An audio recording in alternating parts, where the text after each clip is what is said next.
Good morning बच्चों, आज हम पढ़ेंगे सिंपल इंटरेस्ट पार्ट 2। ठीक है, और काफ़ी अच्छे अच्छे क्वेश्चन करेंगे।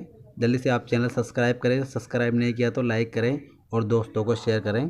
Thank you so much. आगे देखिए पढ़ते हैं। इंटरेस्ट का पार्ट सेकंड कि सिंपल इंटरेस्ट कैसे निकाला जाता है, इसका पार्ट सेकंड पढ़ रहे हैं और इसमें हम काफ़ी क्वेश्चंस करेंगे जितने हो सकते हैं। ठीक है, तो हम थोड़ा सा लेवल बनाएंगे और हमारा पहला प्रश्न है जो मैं बुक से ले रहा हूँ। ठीक है, और बुक में दे रखा है काफ़ी अच्छा क्वेश्चन कि कोई धनराशि 10% की दर से 2 वर्षों के लिए कर्जे पर लगाया गया और उसी धनराशि को 6% ब्याज की दर से 4 वर्षों के लिए कर्जे पर लगाया गया तो 1200 रुपये अधिक ब्याज प्राप्त होता है। तो क्या करना है, इसमें मूलधन ज्ञात करना है। अब इसमें हम वो P into R into T वाला फॉर्मूला ले सकते हैं। इसको करेंगे हम बेसिक से। तो बेसिक देखिएगा आप, जो मैंने सिखाया था आपको कि मूलधन हमें ज्ञात करना है। क्या ज्ञात करना है हमें? मूलधन। ठीक है, अब मूलधन हमने क्या करा, 100 मान लिया। मूलधन हमने क्या कर लिया, 100 मान लिया।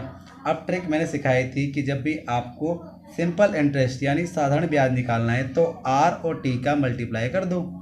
तो यहाँ पर आर आपके पास कितना है, 10, और टी कितना है, 2। तो यानी 10 इंटू 2 आप जानते हैं कितना आएगा, 20।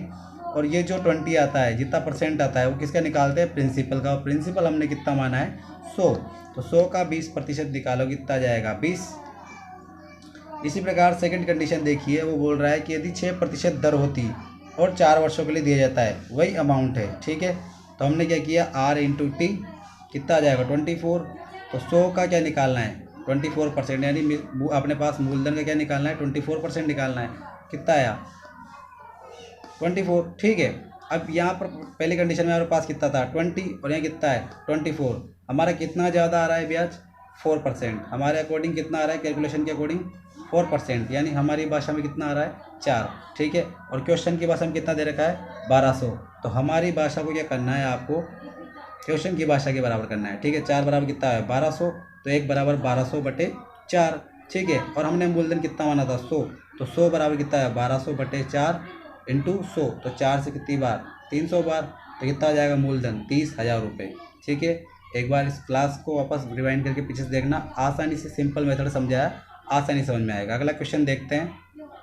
आप मिनिमाइज कर लेता हूँ इसको, एक बार पूरा नोट कर लीजिए आप। ठीक है, अगला क्वेश्चन देखते हैं आप।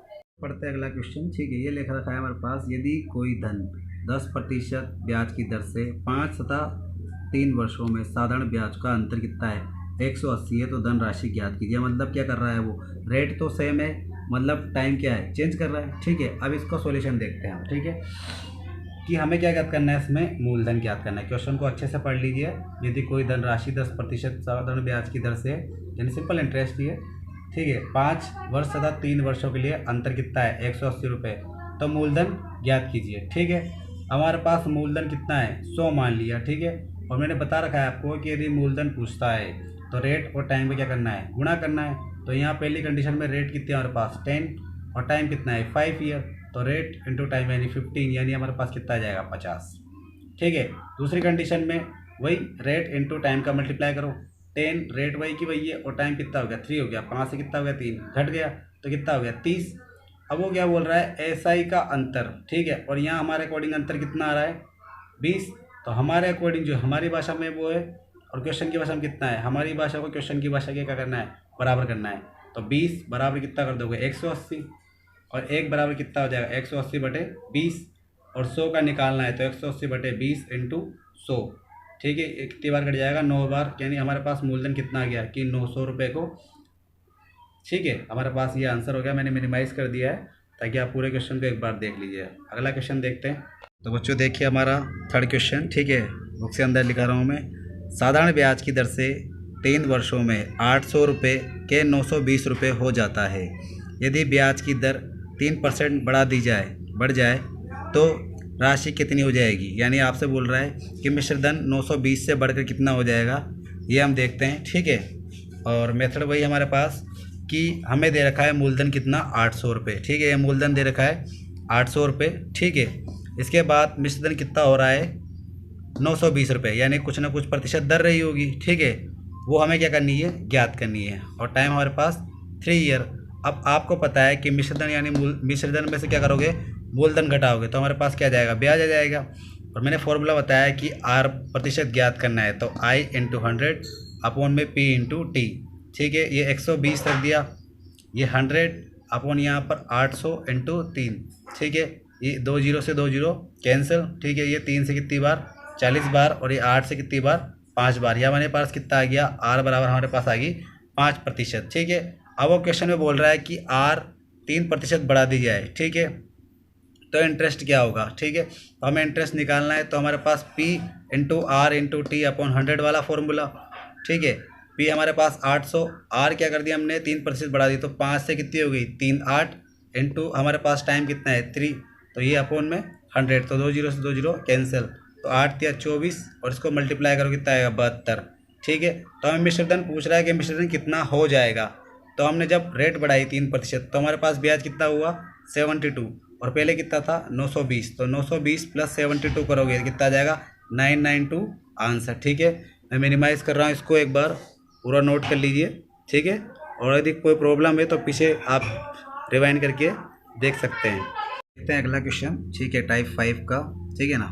ये बोल रहा है कि कोई धनराशि साधारण ब्याज से 2 वर्षों में 1260 हो जाती है, यानी मिश्रधन कितना हो रहा है 1260 हो रहा है, ठीक है, और 5 वर्षों में 1350 हो जाता है, तो R% यानी रेट ऑफ इंटरेस्ट यानी ब्याज की दर ज्ञात करनी है, ठीक है। इसमें कैलकुलेशन दे रखी है, काफ़ी फॉर्मूले दे रखे हैं, वो हमें यूज़ नहीं करने, एक बेसिक है तरीका, वो हम देखते हैं, ठीक है। कुछ नहीं दे रखा कि हमें दे रखा है कि 5 ईयर में यानी 5 ईयर में कितना हो रहा है 1350, 5 ईयर में कितना हो रहा है 1350, तो 5 ईयर में 1350 हमने लिख दिया। इसके बाद बोल रहा है 2 ईयर में कितना हो रहा है 1260, यानी 2 ईयर में कितना हो रहा है 1260, जो बड़ा ईयर है उसको ऊपर लिखना है और छोटे ईयर को नीचे लिखना है, हमेशा ध्यान रखना ताकि कैलकुलेशन में कोई दिक्कत नहीं हो। तो इसमें से इसको क्या करना है माइनस करना है, ठीक है, माइनस किया तो 3 ईयर का SI और इधर घटाओ कितना आ जाएगा 90 रुपये, यानी 3 साल का जो साधारण ब्याज है कितना हुआ 90, तो 1 साल का कितना हुआ 30 रुपये, ठीक है। और इस टाइप के सवाल में यदि वो रेट पूछता है तो उसका फॉर्मूला यही है हमारे पास कि 1 साल का SI बटे मूलधन इंटू 100। अब आप सोचोगे मूलधन तो दिया है नहीं, अब मूलधन कैसे निकालना है, सीधा सा दिमाग है सिंपल सा कि हमारे पास 2 साल का क्या दे रखा है मिश्रधन, ठीक है। जब 1 साल का ब्याज कितना है 30 है, तो 2 साल का ब्याज कितना होगा 60, तो 1260 में से क्या करना है हमें 1260 में क्या माइनस करना है 60 माइनस करना है, ठीक है। तो हमारे पास कितना आ जाएगा 1200 क्या आ जाएगा हमारे पास मूलधन, ठीक है। और ये मैंने समझा रखा है थोड़ा सा इधर, और कुछ नहीं वही फॉर्मूला 1 SI 1 साल का ब्याज यानी हमारे पास कितना है 30 रुपये, तो 30 रुपये अपॉन में मूलधन इंटू 12 इंटू 100, ठीक है। तो ये 2 जीरो से 2 जीरो कैंसिल, तो R बराबर कितना आ जाएगा 2.5%। मैंने मिनिमाइज़ कर दिया है, और यदि कोई दिक्कत आए तो आप इसको वापस पीछे बैक करके देख सकते हैं, ठीक है। हमारा अगला प्रश्न ये रहा कि कोई धन साधारण ब्याज की दर से 3 वर्षों में 690 रुपये तथा 5 वर्षों में 750 रुपये मिश्रधन देता है, तो मूलधन ज्ञात कीजिए, ठीक है। इसके पहले हमने इस वाले क्वेश्चन में सेम है, इसमें क्या ज्ञात किया था हमने रेट ज्ञात किया था, अब इसमें मूलधन ज्ञात करेंगे। मूलधन निकालना मैंने इसमें भी सिखा दिया, फिर भी एक बार देख लीजिए कि हमारे पास वही 5 ईयर का जो बड़ी संख्या है, मतलब जो बड़ा ईयर है उसको ऊपर लिखना है, ठीक है। 5 ईयर में 750 रुपये यानी 750 रुपये, और 3 ईयर में कितना है 690, तो आप निकालोगे डिफरेंस यानी माइनस करना है इसमें से, तो 2 साल का जो SI है मैंने ईयर लिख दिया, 2 साल का SI है ये कितना हुआ 60 रुपये, ठीक है। घटाओगे तो इसमें से 60 रुपये आएंगे, ठीक है। और 1 साल का कितना हुआ 30 रुपये, 1 साल का कितना हुआ आपके पास 30 रुपये, ठीक है। अब बोल रहा है कि 3 ईयर में 690 मिश्रधन हो जाता है, तो इसमें ब्याज जुड़ा हुआ है, वो ब्याज क्या है वो हमें निकालना है, ठीक है। तो ब्याज क्या हमारे पास 1 साल का कितना है 30, तो 3 साल का कितना हुआ 90, ठीक है। तो 690 में से क्या करना है ब्याज माइनस कर दोगे तो कितना जाए आपके पास मूलधन, ठीक है। और मूलधन कितना है आपके पास 600 रुपये, ये मैंने मैच कर दिया है ताकि आप देख लीजिए, ओके। अगला सवाल देखते हैं, जो अगला प्रश्न देखते हैं, बोल रहा है कि 4500 रुपये है, ठीक है। सीधा मैं क्वेश्चन समझा रहा हूँ कि 4500 रुपये को 2 इंसानों को कर्जा दिया गया है, ठीक है। जिसमें से पहले भाग पर कुछ ना कुछ दिया होगा, उस पर रेट क्या है 10% है, और कितने साल के लिए दिया है 5 साल के लिए दिया है साधारण ब्याज की दर से, और दूसरे को दिया है 5% साधारण ब्याज की दर से 8 वर्षों के लिए। तो इसमें पहले वाले को कितने रुपए दिए थे 4500 में से, वो धनराशि आपसे पूछ रहा है। तो इसके लिए सीधा सा ट्रिक है मेथड, एलिगेशन मेथड, ठीक है। एलिगेशन मेथड समझिए, एलिगेशन मेथड में क्यों बता रहा हूँ, क्योंकि ये जो मेथड है सबसे बेस्ट मेथड है। ये इस टाइप के क्वेश्चन आप जल्दी से जल्दी कर सकते हो वहाँ पर। बाकी और मेथड से आपको टाइम लगेगा, ठीक है, इसलिए एलिगेशन मेथड मैं बता रहा हूँ। एलिगेशन मेथड क्या होता है, मैंने बता रखा है कि r इंटू टी का मल्टीप्लाई करना है। क्या करा हमने, दो पार्ट किए, दो पार्ट यानी फर्स्ट पार्ट इधर और सेकंड पार्ट इधर। r इंटू टी का मल्टीप्लाई, r फर्स्ट पार्ट में दे रखा है हमें 10% और टाइम दे रखा है 5 ईयर, तो 10 इंटू 5 यानी कितना हो गया यहाँ पर 50, ठीक है। और यहाँ कितना है रेट 5% और टाइम कितना है 8 ईयर, यह कितना हो गया। तो यहाँ पर जो बनेगा उसको तो आप तीर करके किधर लाओगे, इधर, यानी 5 दूनी 5 ढाई 50, ठीक है, ये 5 ढाई 50 हो गया। और 5 अट्ठे कितना हो गया 40, ठीक है। अब जो कट रहा है उसको काटना है, 1 0 से 1 0 कट गई, अब कट नहीं रहा तो रेशो कितना बना 4:5, यानी वो राशि 4:5 में क्या हुई, डिवाइड की गई है, ठीक है, यानी दी गई है। तो हमारे पास टोटल राशि कितनी है 9, 4 और 5 कितना हो गया 9, और क्वेश्चन के अकॉर्डिंग कितना है 4500, ठीक है।